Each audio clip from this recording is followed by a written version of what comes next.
Évangile de Jésus-Christ selon saint Matthieu. En ce temps-là, Jésus disait à ses disciples, « Ne donnez pas aux chiens ce qui est sacré, ne jetez pas vos perles aux pourceaux, de peur qu'ils ne les piétinent, puis se retournent pour vous déchirer. Tout ce que vous voudriez que les autres fassent pour vous, faites-le pour eux vous aussi. Voilà ce que disent la loi et les prophètes. Entrez par la porte étroite.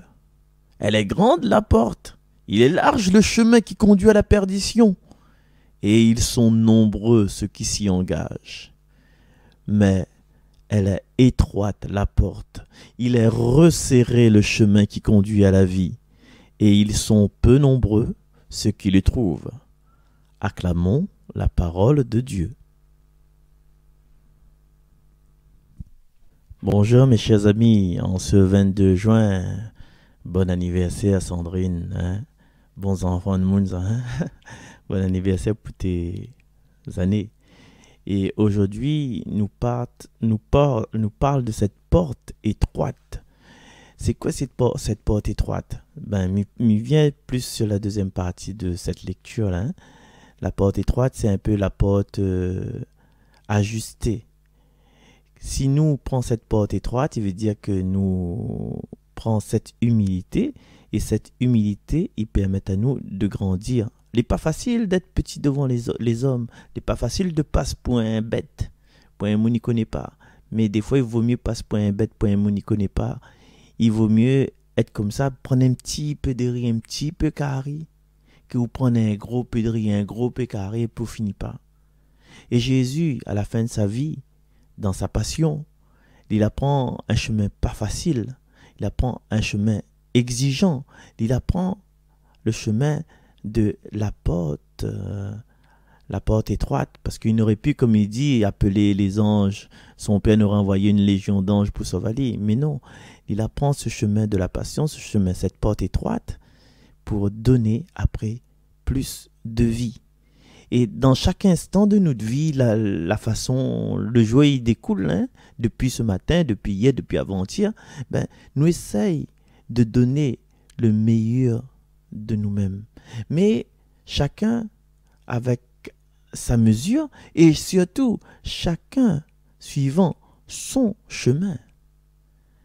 La paille et la poudre que nous l'avons vu hier là, chacun son chemin. Et me dit ça comme ça parce que il y en a des gens, en fin de compte, par exemple Chloé, elle est allergique aux crevettes. Donc elle ne mange pas crevettes. Il y en a des gens, il y en a d'autres substances que tu ne manges pas, mais avec un petit garçon, il ne mange pas fraises parce que tu fait maladie. Tata, il ne mange pas kiwi parce que dans son gorge, c'est comme s'il y en a des aiguilles dans son gorge. Il y en a des gens, ils ne mangent pas pistache, ils ne mangent pas beurre cacahuète, c'est presque pareil. Donc il y en a des phrases, des chemins, nous donnent le meilleur de nous-mêmes, mais veut dire non, pas besoin de nous faire tout l'intéressant pour prendre crevette, parce que tu domines prendre crevette. Prends la porte étroite, abstiens-toi. De vin, un petit peu de vin ou bien un petit peu de bourgognac. Bien aise, prends un petit peu de bourgognac quand il y a un petit repas, un petit apéro. Mais la porte étroite, il dit comme ça. Ah oula, vous connaissez bien qu'on y a fini la bouteille. Après, qui pute des enfants là, hein? Vous entendez là? Prends la porte étroite, c'est-à-dire, il n'empêche pas de boire, mais boire juste un petit verre. Un petit verre pour la gaieté. Qui fait à boire quand pas capable? La boisson, il faut faire rudito. Mon vini sous quand dit boussi une bouteille devant un aîné. Voilà. Et chaque jour, quand nous vivons, nous avons un tacon, un tralé, des milliers de décisions. Des petites décisions, hein? Des petites décisions, mais c'est des décisions qui comptent sur la durée. Par exemple, une petite décision qu'on peut prendre tous les jours. Est-ce que aujourd'hui, midi, mis ça à manger? Est-ce que ce soir, mis ça à manger? Est-ce que aujourd'hui, mis ça à boire de l'eau? Et même, est-ce que aujourd'hui, mis ça à respirer? Mais c'est des petites décisions, tu vois.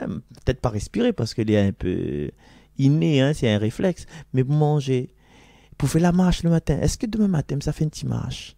Voilà. Et nous prenons pas conscience des fois que le petit geste qu'on pose aujourd'hui, ces petites décisions qu'on prend là, dans cette humilité, dans cette porte étroite, eh bien, dans les 10, 20, 30 années qui vont suivre, il sera un trésor pour... Et aujourd'hui, m'y voir mais c'est sentier littoral, souvent. Et moi, beaucoup de personnes âgées, comme il dit l'encre jeune, hein, 77, 78, 79, il vient de ce sentier littoral. Pourquoi? Parce qu'à un moment donné, ils ne pas prendre le temps. Et si ben, tu fais 10 minutes par jour, ben, tu n'as pas besoin d'aller sur le sentier littoral. Tu viens sur une autre case, les suffisants. Voilà. Donc, ces petites décisions aussi, la porte étroite, c'est ne pas se croire supérieur à tout le monde. C'est s'asseoir, comme disait mon ami que la fin passe de l'autre côté, Noël Colombier. Seigneur, autour de toi, nous voici réunis comme autour d'un puits.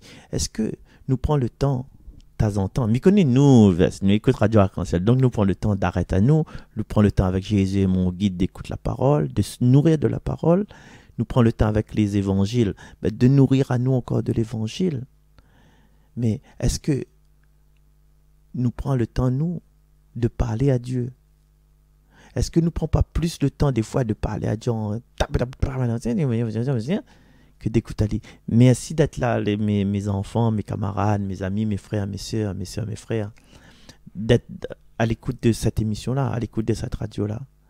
Et moi, aujourd'hui, je prends le temps pour écouter la parole. Je t'écoute pas Marcel, là, je t'écoute la parole de Dieu. Je t'écoute un aspect de la parole de Dieu qui passe à travers le prisme de Marcel. Mais n'importe qui ça, Maman de 5-6 ans, un grand monde de 77 ans, vous pourra aussi prendre le flot de la parole, pas seulement une personne, parce que comme ils disent, chacun nous a notre chemin. Chacun nous donne le meilleur de nous-mêmes. Et si nous, auditeurs, auditrices, ne prenons pas le temps, nous risquons de décourager à nous un jour.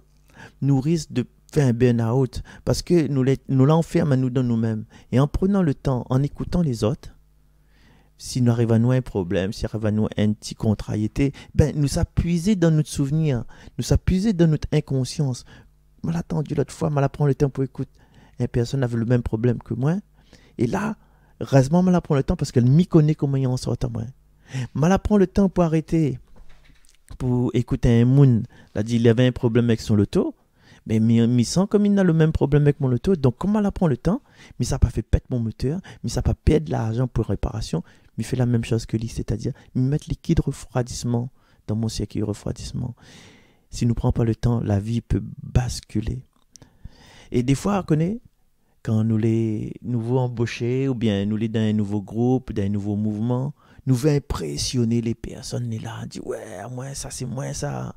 Quand nous l'avons l'armée aussi, t'es impressionné, mais l'armée m'a tout de suite, et comme il a la puis l'armée.